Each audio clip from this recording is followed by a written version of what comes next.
So this is Team A opening statement that Jesus Christ resurrected from the dead in 30 AD. Argument number 1 would be that 1 Corinthians chapter 15, which was written about 55 AD, says that over 500 people were eyewitnesses of Jesus alive after he had died. Right? 500 eyewitnesses of the resurrection. Argument number 2 would be if the apostles were making up the fact that Jesus resurrected from the dead, then why are there so many embarrassing details in the story? Right? If you're making the story up, you portray yourself as a superhero, you portray yourself as a phenomenal person. But St. Peter portrays himself as a total klutz, a total idiot. Like he's untortured, yet he denies Jesus 3 times. So I think it's like a little girl. Right? Like, that's not something you include in the story if you're making it up. Then argument number 3 would be female testimony was considered unreliable in the 1st century Roman Empire.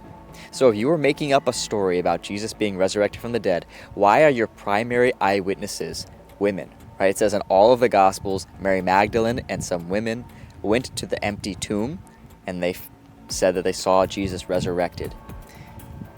That's not a detail you include in there if you're making up the story. So that, I think, is a fact that suggests Jesus did, in fact, rise from the dead and they were telling the truth. So my conclusion, Jesus resurrected from the dead physically.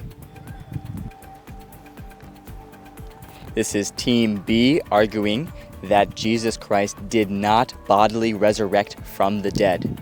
The first argument is that the apostles were hallucinating when they claimed to have seen Jesus resurrected, that they all saw a distorted visual image together.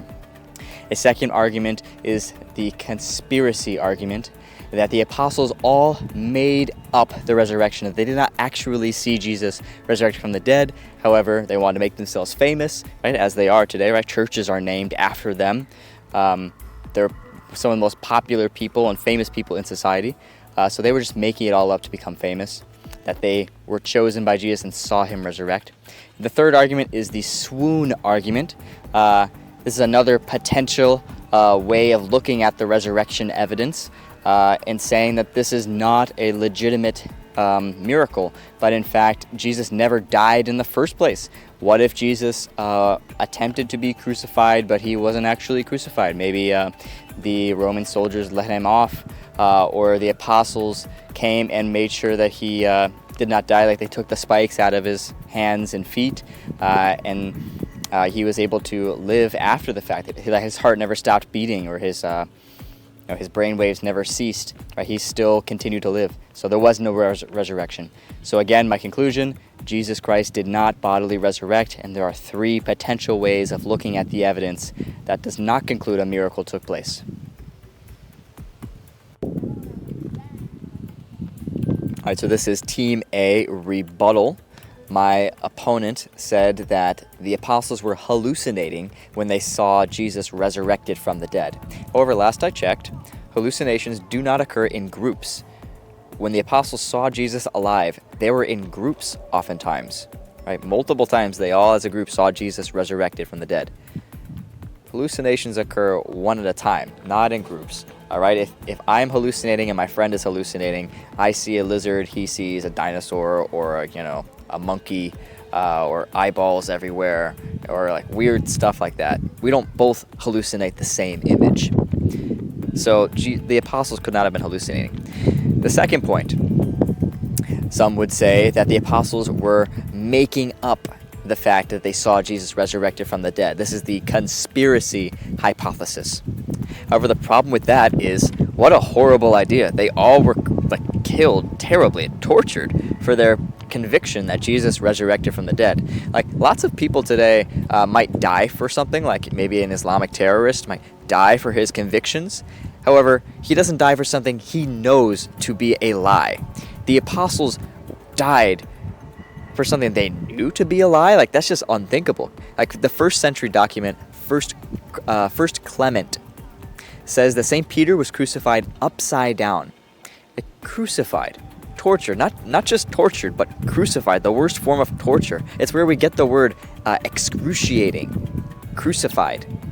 Right? Crucifixion. You have 10-inch nails put through your wrists, so that's pinching one of your nerves, so you're just feeling fire through your whole body the whole time, and you have nails going through your feet, and then you can't breathe, so you have to push up on your feet. The spike that's in your feet, you have to push on that in order to take a breath.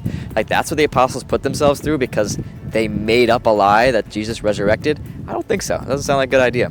And then the third one is the swoon hypothesis, that maybe Jesus never actually died, right? And that the apostles saw him alive, but he wasn't resurrected. He just never died in the first place. The problem with that is the Roman guards were stationed there, right? There was a Roman centurion, according to the Gospels, according to the biographies.